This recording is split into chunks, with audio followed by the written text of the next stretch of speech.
Alright, I'm back with the live stream about a week later. And it's been a year.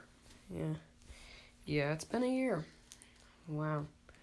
Leaps and bounds we've gone through.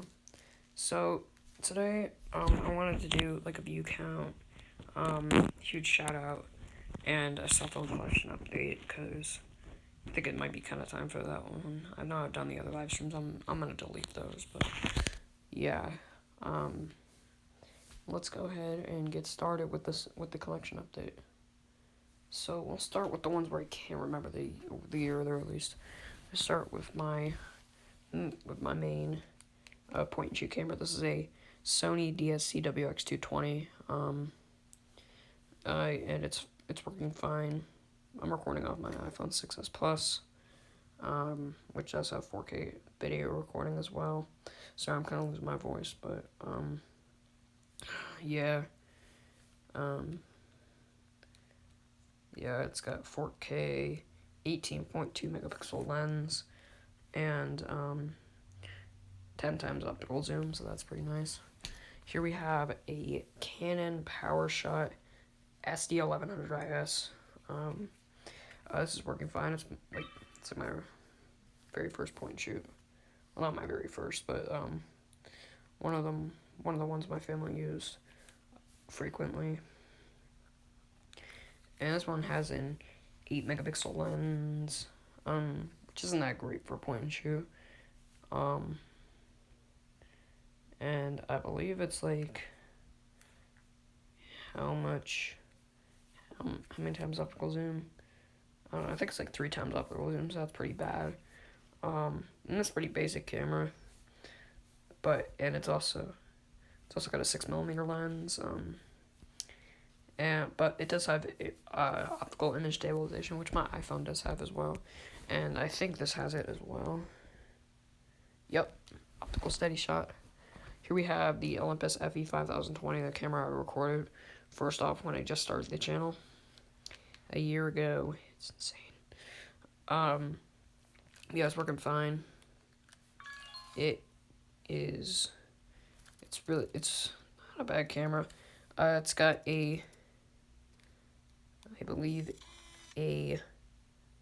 it's got a 12 megapixel lens, so pretty much the same as my iPhone right here. 5 times optical zoom, so not as good, but yeah. And then here we have my Fitbit Charge HR. It does work, but the battery's dead, and I forgot to charge it. And yeah, battery's dead.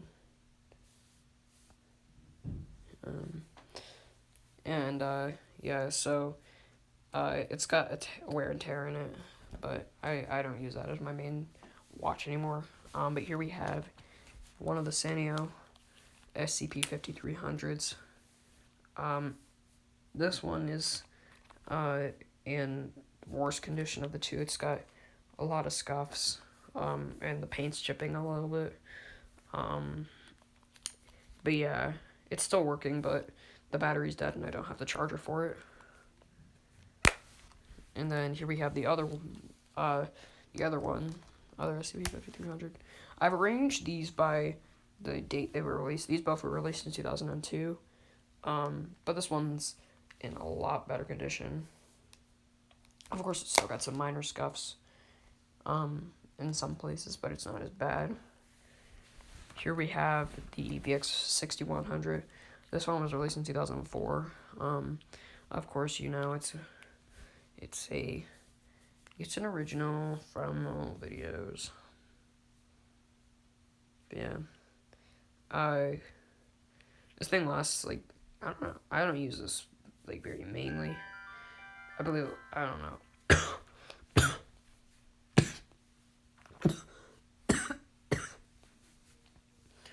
Usually it lasts like 30 minutes on charge, so I mean the battery acts weird. As you can see, it has 1 bar right now. On this front screen it shows you the time. It shows you the time, the date, the signal strength, and the battery level. And then you can see it just went up. So now it has 2 bars.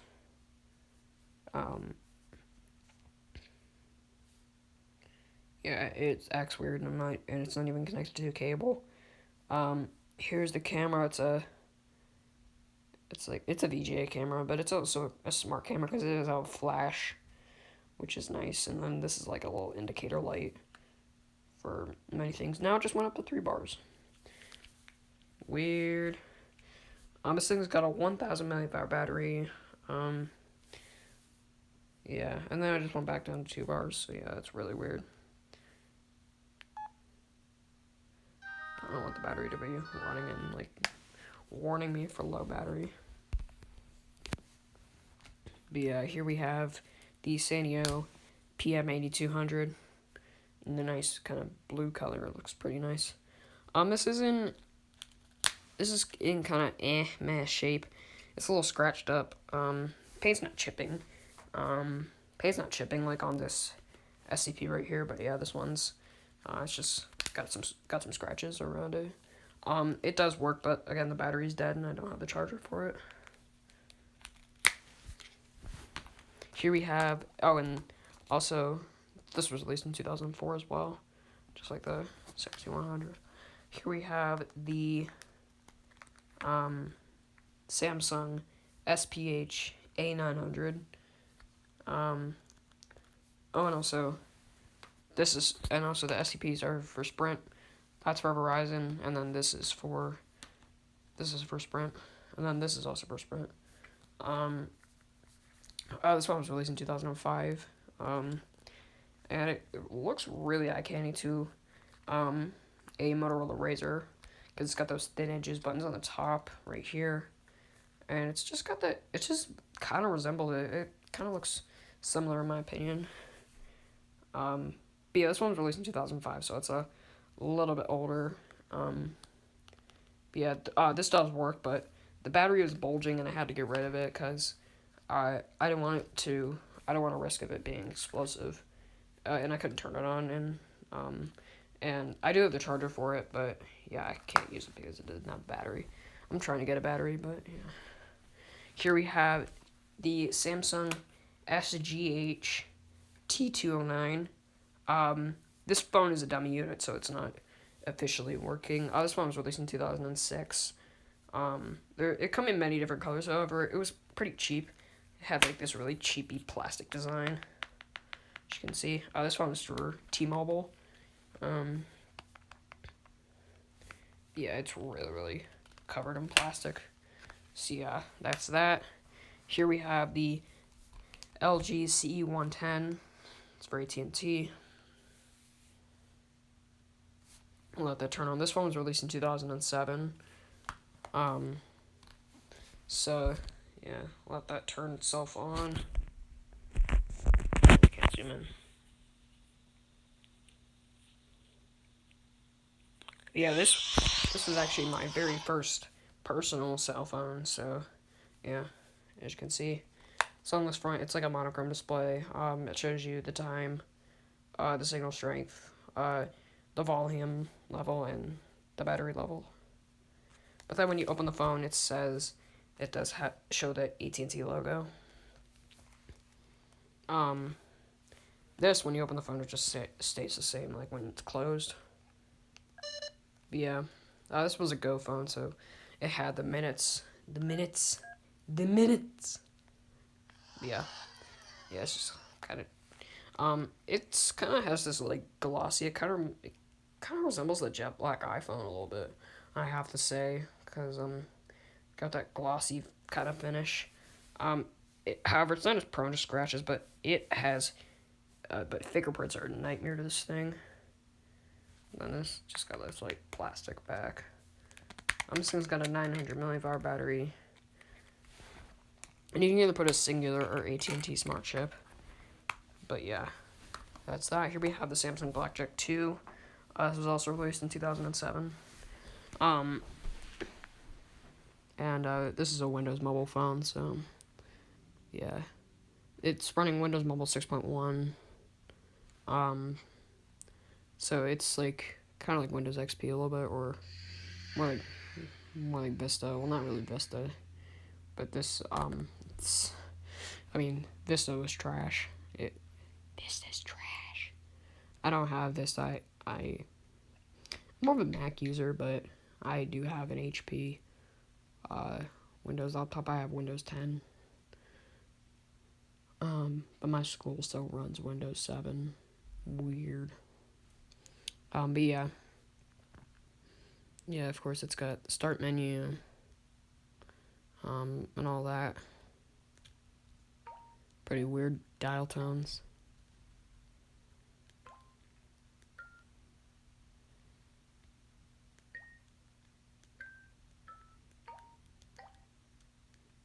Yeah, pretty weird dial tones. I don't know why they put that in. Samsung always did that. I don't know why. Turn this off, and this is for AT&T as well. 3G. Saw those 3G bars. Crazy stuff.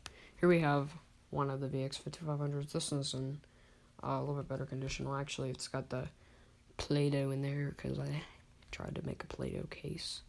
Didn't turn out too well because, like, it took so long to dry. This one was released in 2008. And it was actually released just on Halloween, which is pretty funny. Yeah, of course, it's just like a little basic phone. Oh, just a basic phone. On the front, it shows you the time, the date, the signal, the battery level. You can enlarge it, but it says I need initial programming required, so yeah, I can't do that. And it's for Verizon. Here we have the other VX5500s. This one is just a little bit dirtier, a little bit dustier. But it's not in like cracked condition. It's not like horrible, non-functional or anything like that. However, I believe it does have kind of an LCD issue because like it seems like this part is brighter than some of the other pixels, but anyway, nothing too out of the ordinary. Well, yeah, it's kind of out of the ordinary, but whatever. I can't really do much about it. Yeah, like I said, that was released in 2008. Here we have the LG Octane. This one was released in 2010. That's for Verizon. And it's an actually nice phone. Feels pretty premium because it's still got kind of a plasticky back, but it's got this like kind of weird, cool design, and it's got a 3.2 megapixel camera for this like really, really basic phone. But yeah, and of course, when you flip it open, it's got the full keyboard. It felt like a mini supercomputer in my hands when I got it, literally. I know it's weird, but yeah. But yeah, it's actually a pretty nice phone. And it's in pretty good, this one's in honestly really good condition. Of course, it's just got some minor wear and tear there. The back's a little scuffed up. Yeah, the camera's still nice. It does do video recording, however, it only does it for like 30 seconds, so that's a little bit let down. Here we have a new color. This does work, but I don't want to turn it on because it takes forever to power on. And I'm kind of lazy, but yeah. Yeah, it's just kind of a cheap tablet. It doesn't have a camera or anything like that. Oh, and also for cameras, this had a VGA camera, VGA, no camera, VGA, 2 megapixel, VGA, and yeah.